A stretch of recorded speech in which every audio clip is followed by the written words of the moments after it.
When the moon appears, we are struck by the feeling we have been here before. We know this power, this mystery, this beauty, yet also we do not.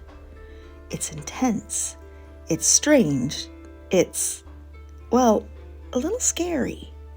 As Alex likes to quote, "The moon haunts you."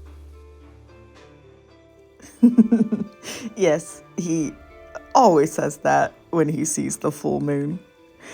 And he also always, when he works on nights, takes a picture of it for me because he knows the moon's a special friend of mine. So, the true moon of the tarot is the High Priestess. Yet there, the moon is veiled. The apparent mysteries of the moon's phases are displayed there for us. We see the sea beneath the veil, but the veil is there, and we can't yet quite get beyond it. The High Priestess greets us veiled like the new moon. She entices us like the waxing and waning moon, but she does not give us the quiet intensity of the full moon. As we make this video, the moon is round, glowing, full, in the sign of Cancer, the moon at her most moonest. And in the major arcana, we greet the full moon, and her illumination also makes the shadows more apparent. There are two pillars again, just as there are in many of the cards, but this time they are not veiled or guarded. This time, the only thing that can hold you back from taking the road deeper into your subconscious is your own fear. What's that creeping up from the waters behind you? Why do the dogs bark and the wolves howl? Will you run away and hide now, when you have come so far? Or do you have the faith to discover the mysteries for yourself here in the shadows and light? Our beautiful companion Mary lights a candle for us as she ventures into the deep waters of the moon, discovering new wonders. A beacon of light in the darkness, the moon illuminates something animal within us. When darkness falls, we tend to retreat inward. It's scary to not know or understand what's around us in the dark, but the moon is a reminder of our intuitive knowing. Her very reflected light reminding us to take time to reflect. Is what you're manifesting a dream? Or could it be illusion? Trust your unconscious drive to pull you forward in the right direction.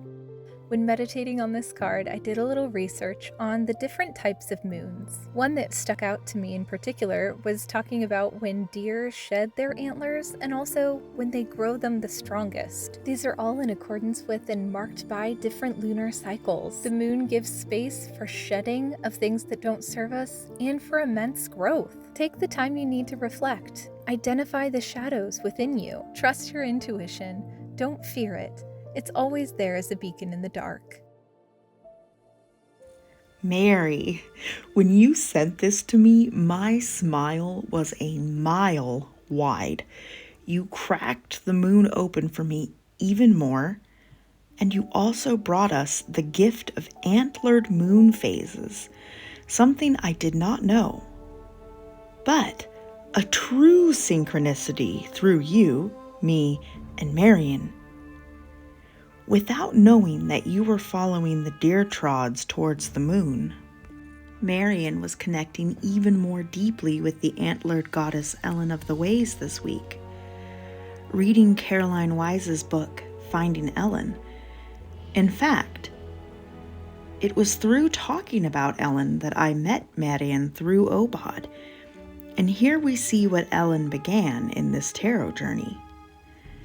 And it was also through trying to learn about Ellen that I discovered Uri Leach's Ogham Grove, which is where I met Natura, so I credit Ellen's ways with that connection also. And this week, without knowing that you both were dancing with antlers, I drew the towers in my moon card, as you shall see soon, as antlers, to allude to my High Priestess card, which was of course Ellen dancing on the waters beneath the moon with the torn veil. The magic of meditating and creating together is truly powerful. Thank you so much, Mary and Marion, for highlighting that magic to me over and over again. I'm so grateful for our connection. And now for more magic.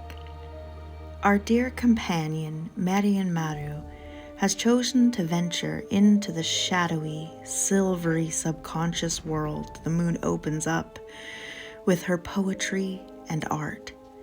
And Leah reads for us with deep emotion, while Erno interprets the journey with mystical music.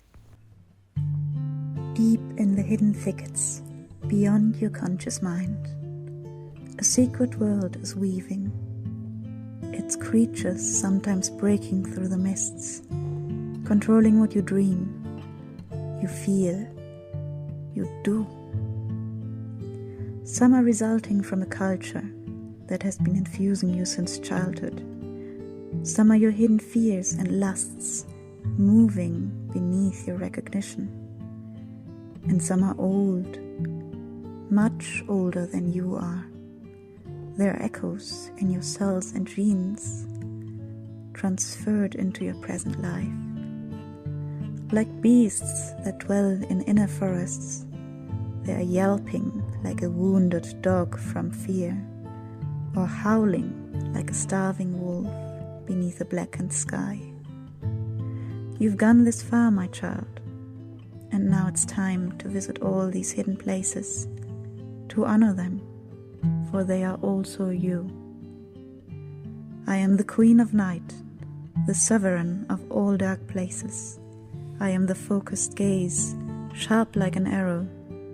I am the holy huntress, following the tracks within your mind. My silvery eye will give you light. My presence will protect you. I am the moon.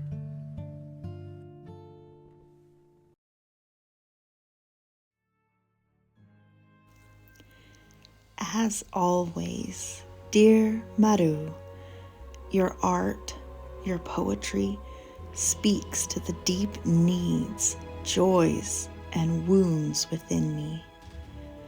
I could never pick a favorite. I always feel the newest is my favorite, for they are all so sacred. But this one in particular, I needed personally so much.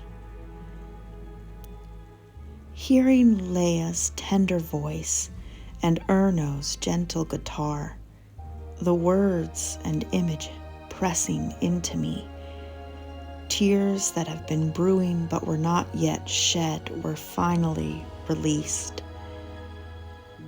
This week has been so difficult for my mental health. Nothing bad has happened per se, but I have been so anxious and have wanted to run and hide. The shadows have crept up behind me, and I've been afraid to take the path. Yet here, Marou, you give us the moon as the huntress and guide, as an aspect of Ellen, and that heartens me as I release, gain new strength, and choose to continue my journey by the light of this full, juicy moon. Thank you so much, all of you. Thank you. So, let's see where Ursula and Kufel are going now that they have been truly reunited. Kufel followed closely behind Ursula in the cool night through the damp grasses. She was buoyant, her movements almost seeming naive and foolish as she meandered forward. The question that mattered to Kufel burned at his center. After all of this, how could Ursula be so carefree, essentially frolicking in the shadowy coldness, naked, as if consequences did not exist? Kufel took a deep breath to ask the question. Ursula, where are we going? Her back stiffened at his words. Oh, you know, Kufel, I don't know. Her jaunty steps were a bit forced now, as if to hide her annoyance with her companion. Kufel held back a growl in his throat. Well, maybe we should figure that out. We'll need shelter. You will need clothes. What if we are attacked out here in the open? The moon is too bright for us to hide. We don't know what may be lurking in the shadows. Kufel shivered, suddenly realizing how terrified he actually was, and he actively tried to push back the fresh memories of the trauma from earlier that night in the tower. Oh, Kufel, really? Ursula was not hiding her irritation anymore. As if we can't face anything that comes our way now. Really? How can anything be awful when the moon looks like this? Ursula stopped and gestured up at the moon. Huge, luminous, and Kufel felt that it was staring right at him. Oh, it was horrible. I think the moon is part of the problem, he said. I think it is making you crazy. Ursula did not look at him, as if by not looking, she could make him and his issues go away. So what, Kufel? So what? Just look at the moon. She is glorious. Why can't you ever really see how wonderful things actually are? Kufel snarled. Well, Ursula, it's you and your wonderful things that got us stuck here in the first place. You trying to reach the stars made us fall through the zero portal. You getting scooped up by the wonderful stars that made me lose you, and I had to work alone for years trying to find you. And now that I've found you, I just want us to go home. Ursula still did not turn to him. No. Kufel, no. I don't want to go back there. This place made me into a new me, and if I go back, I might lose it. And it made you into a new you, too, but you don't seem to care about that. I don't want to go home. No. Kufel was shaking. The brew of emotions surging through him made him dizzy. The moon! The stars! Maybe I will just leave you to it then, Ursula. Just then, the moon glowed brighter, grew bigger, and the moon spoke. Good night, my children. Both Ursula and Kufel stood to attention. The shadows are yours. The light is also yours. You forget that I reflect. If you fear my light, it is iced with terror. If your heart rises in exaltation, my glow suffuses you with delight. I guide your rhythms, but you choose how you dance with them. Kufel wished to speak, but he could not. Ursula spoke. Oh, glorious moon, what are we to do? The moon shimmered with mirth at this. You cannot go back as you were before. You are ever in flux, and there is no true finality, only change. There is but one thing you can do, but you choose how you go about it. Yes, there is only one thing to be done in the night, and that is to walk the path to the morning. It was silent now, except for the lapping of the water. The moon was done speaking, and so were Ursula and Kufel. The two companions began to journey on the path to the morning, keeping their own counsel and their own thoughts within them.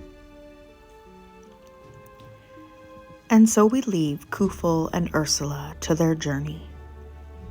And I, much like Ursula, found that it was difficult for me to ken that the moon has connotations of fear, even though I am like literally the living embodiment of that at times, a lot of times. At the start of this tarot journey, I felt that the moon would be the easiest card for me. I mean, even the name I chose for myself, wanderplea, comes from a story I've written and imagined since age 11 about the daughter of the moon. Wanderplea's struggle is that whenever she is around others, she reflects their emotions and loses her own. She can only feel clearly when she is alone.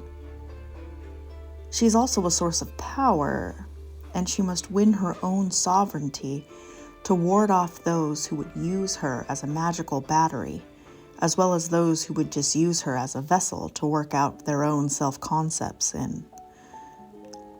In the beginning, I did not know I was writing about myself, working out my own trauma in so-called fiction, and then discovering over and over that I had just been telling myself my own story.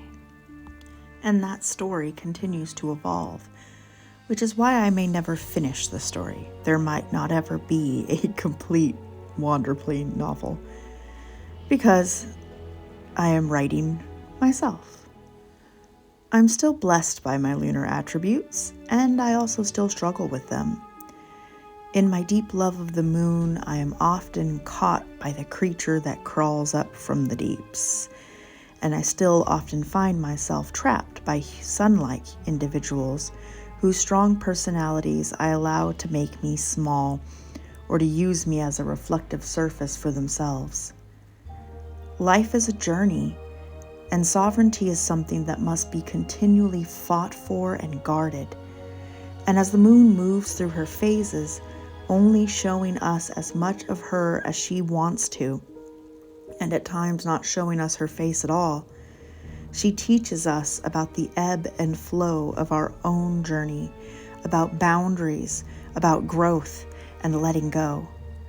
As with all of the major arcana, she does not give us a simple meaning. She reflects the sun. She reflects us, and we also reflect her and move to her rhythms, her ebb and flow. And she pulls us deeper into our shadowy places, supporting us with her soft silver light. And now, we travel towards the morning, and next we meet the sun.